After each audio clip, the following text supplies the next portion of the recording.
What's up, guys? It's your girl, Danny L. Moore. It's the one and only Danny L. Ann Moore, World Wide Web. What's up? It's your girl, Danny L. Ann Moore, coming at you with That Damn Web Show. The web show bringing you a little bit of everything and so much more.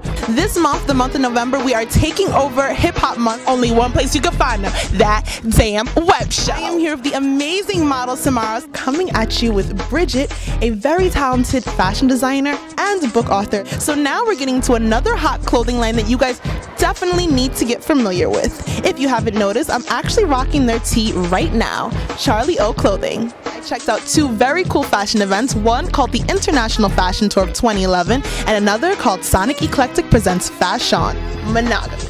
Has monogamy gone out of style in 2010? I am here with the band Dragon I7. They just had an amazing performance. We're here live in Brooklyn at the Knitting Factory. You guys were so awesome. I cannot deny I feel absolutely sexy in this outfit. So tell us about your new band and some of the upcoming projects and things that you guys have going on right now. We're actually from another planet.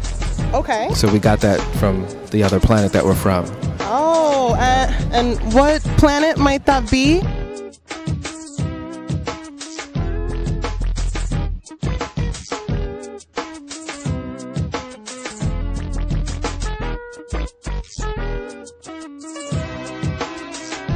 Until next time, Danielle Ann Moore signing off. Danielle Ann Moore signing off. That Damn Web Show. See you later.